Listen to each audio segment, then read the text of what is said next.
नमस्ते श्रोताओं। प्रस्तुत है मालती जोशी जी की कहानी तुम मेरी राखो लाज का भाग सेकंड। उधर कृष्णा की जिठानी भुनभुना रही थी। शादी वाले घर में रोकर ऐसगुन कर रही हैं, इन्हें किसने बुला लिया? मैंने बुलाया है, कृष्णा ने कड़क कर कहा। भाभी है मेरी, नहीं आ रही थी, फिर भी मैं जिद करके लाई हूँ, क्या पता था। प्लीज़ कृष्णा, मैंने उसका हाथ पकड़ लिया। मैं पहले ही बहुत शर्मिंदा हूँ, मुझे और शर्मिंदा मत करो। इसके बाद महफिल तो एक तरह से उखड़ ही गई थी। फिर भी खाते खिलाते 12 बज गए थे। उन लोगों ने शादी के लिए एक वैन ले रखी थी, उसी से सबको घर घर छोड़ा। बैल बजाते हुए सोच रही थी कि ये छूटते ही पूछेंगे इतनी जल्दी कैसे आ गई, पर मैं कुछ बताऊंगी नहीं। मुझे ही डांट पड़ेगी कि वहाँ तमाशा करने की क्या ज़रूरत थी।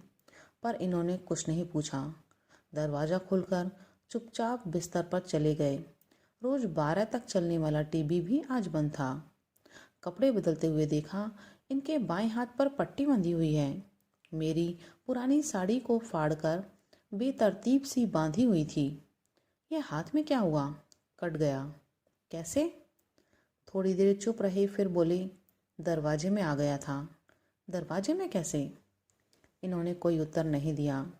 करवट बदलकर लेट गए। ठीक तो है, जब हमें कोई तकलीफ होती है किसी की पूछताछ भी अच्छी नहीं लगती। कुछ लगाया था? डेटॉल लगाया था। इनके स्वर में बेजारी थी। बाथरूम जाते हुए देखा, खून के छींटों की एक कतार सी थी। वॉश बेसिन में भी छींटे थे। शायद पानी की धार के नीचे हाथ रखा होगा।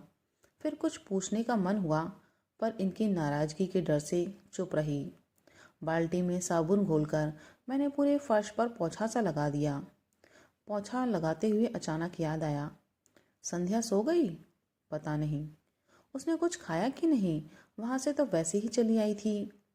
पता नहीं, तुम ही पूछ लो। मुझे आश्चर्य हुआ। और दिन तो मुझसे ज़्यादा इन्हें उसकी फिक्र रहती थी। उसकी सुख सुविधा का ध्यान मुझसे ज़्यादा यही रखते थे। कई बार तो इस बात पर हम लोगों की झड़प भी हो जाती थी। मैंने दोबारा इनसे कुछ पूछना ठीक नहीं समझा, खुद ही उसके कमरे में चली गई। दरवाज़ा बंद था।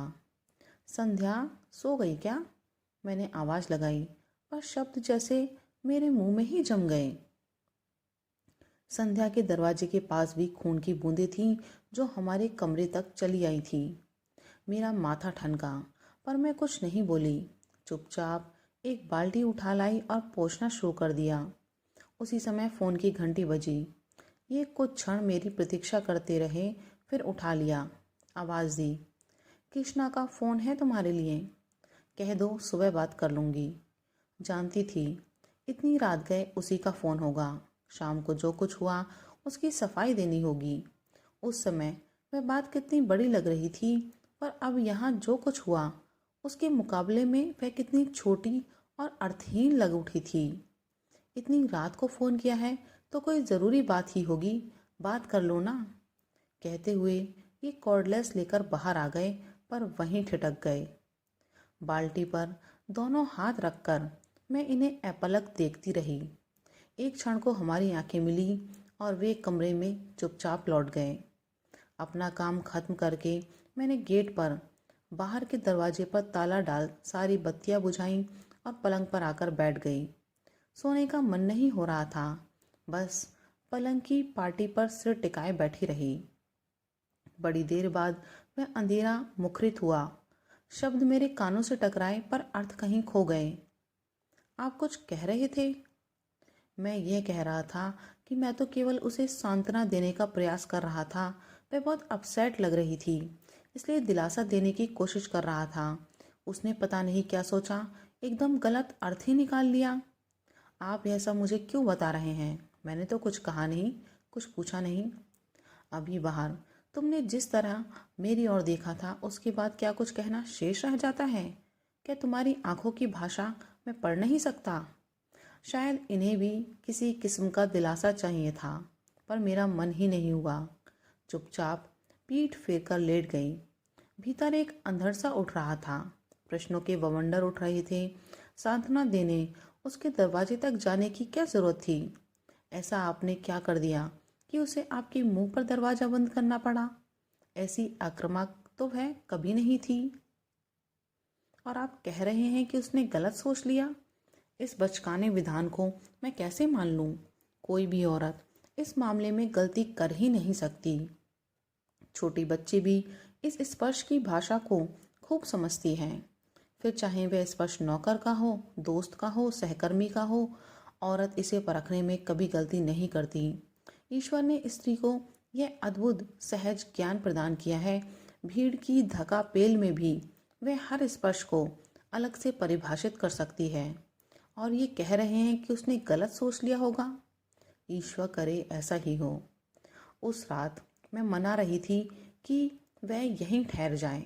इस रात की सुबह कभी ना हो और मुझे संध्या का सामना ना करना पड़े। पर अपना चाहा सब कहाँ होता है। घड़ी के कांटों के साथ रात धीरे धीरे सरकती रही। रोज की तरह सुबह की किरणों ने दरवाजे पर दस्तक दी।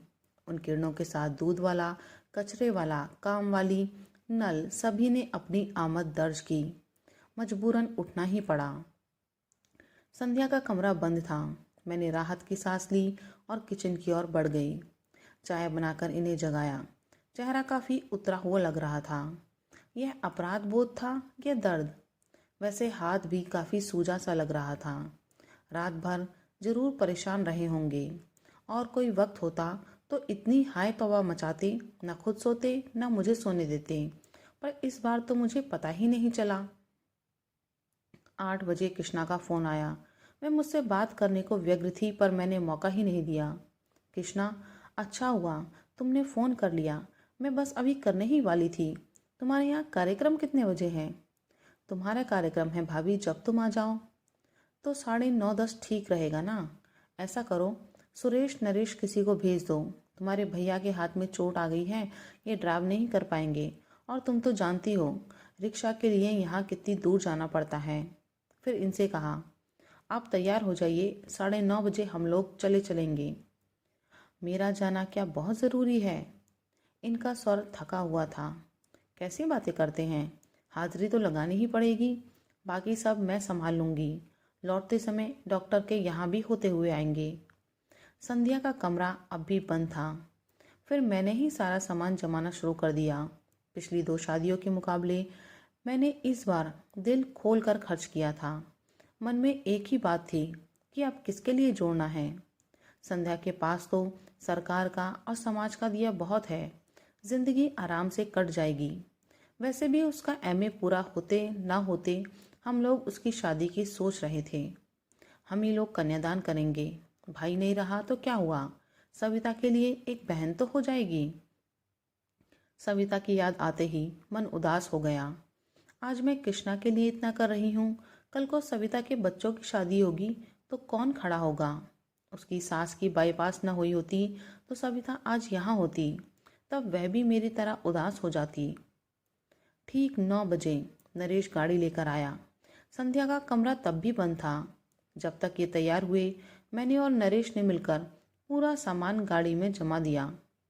जाने से पहले इसे जगा तो दूं, कहकर मैंने संध्या के दरवाजे पर दस्तक दी।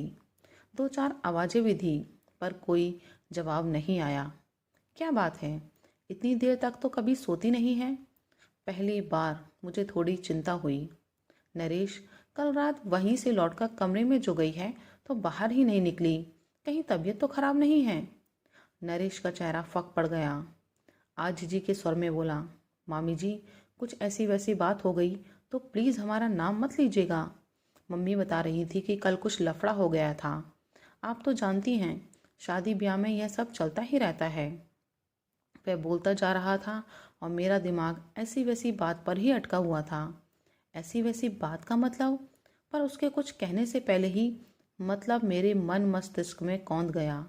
आशंका से मैं कांप उठी। नरेश, किसी तरह दरवाज़ा खुलवाओ। वह कैसे खुलवाता? उसने कंधों से धक्का दिया, घुटनों से जोर लगाया, पर दरवाज़ा टस से मस नहीं हुआ। फिर उसने कहा, स्क्रू ड्राइवर हो तो दीजिए, मैं बोल्ट खोलने की कोशिश करता हूँ। तुम दरवाज़ा तोड़ दो। मेरा धैर्य अब टूट चुका था। अनिष्ट की आशंका से मैं सहम गई थी। पर दरवाज़ा तोड़ना क्या इतना आसान था? मैं, नरेश, मेहरी सब जोर आजमा रहे थे। मोगरी, हथौड़ी सबका उपयोग हो रहा था। शोर सुनकर पड़ोस के शुक्ला जी भी आ गए। उनकी भी मदद ली गई।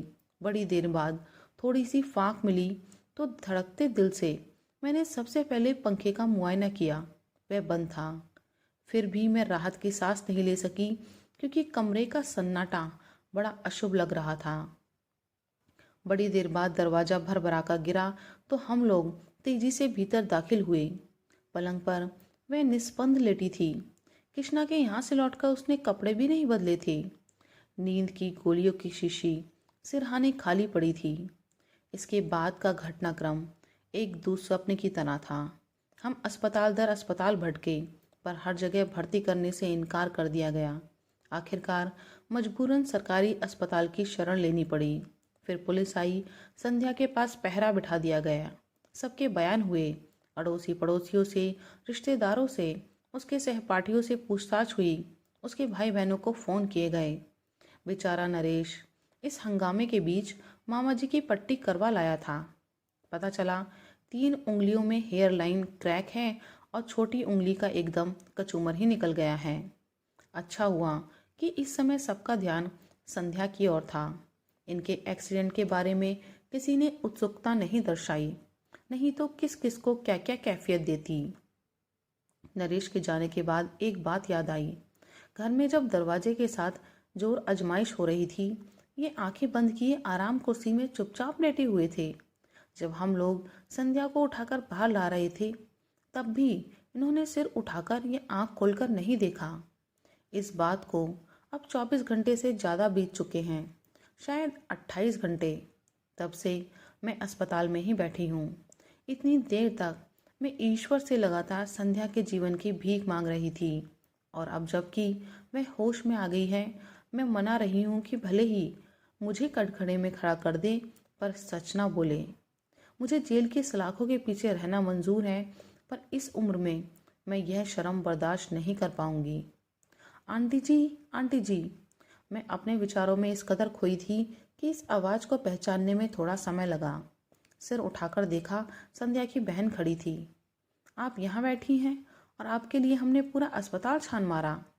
उसका स्वर एकदम शांत था और मैंने गौर किया, चेहरा भी तनाव रहित था। फिर भी मैंने डरते डरते पूछा, संध्या कैसी है? अब खतरे से बाहर है, पर कमजोरी तो अभी रहेगी। चलिए ना, आपको बहुत याद कर रही है। मैंने उठना चाहा, पर पाँव जैसे जम से गए। उसी ने सहारा देकर उठाया। चलते समय भी उसने मेरा हाथ नहीं छोड़ा। आप लोग उस दिन किसी शादी में गए थे? चलते हुए उसने पूछा। हाँ, क्यों? मेरा गला सूखने लगा था। मैं बता रही थी कि मनीष की मृत्यु के बाद पहली बार ऐसे फंक्शन में गई थी, इसीलिए उस माहौल को बर्दाश्त नहीं कर सकी। संध्या ही क्यों, साल भर से हम लोग भी किसी शादी में नहीं गए, पर यह घर का मामला था, जाना पड़ा। वही तो आप दोनों की बड़ी तारीफ कर रही थी। कह रही थी कि आप लोगों ने कभी एहसास नहीं होने दिया कि वह विधवा है, इसलिए वह भी इस सच को भूल सा गई थी। पर शादी में जब इसी सच का सामना करना पड़ा तो उसे धक्का लगा, वह सह नहीं पाई। यह तो कहिए कि समय से इलाज हो गया, वरना। ईश्वर तेरा लाख लाख शुक्र है, मैंने दोनों हाथ जोड़कर कहा। मेरे हाथ कांप रहे थे, आवाज़ लरज रही थी, पैर जवाब दे रहे थे। 2 दिन की भूख, प्यास, अनिद्रा और दुश्चिंता सब एकदम मुझ पर हावी हो गए। 2 कदम चलना मेरे लिए दूभर हो गया। लड़खड़ा कर मैं वहीं एक बेंच पर धम से बैठ गई। मुंह से बस इतना ही निकला, थैंक यू संध्या। बहुत बहुत धन्यवाद।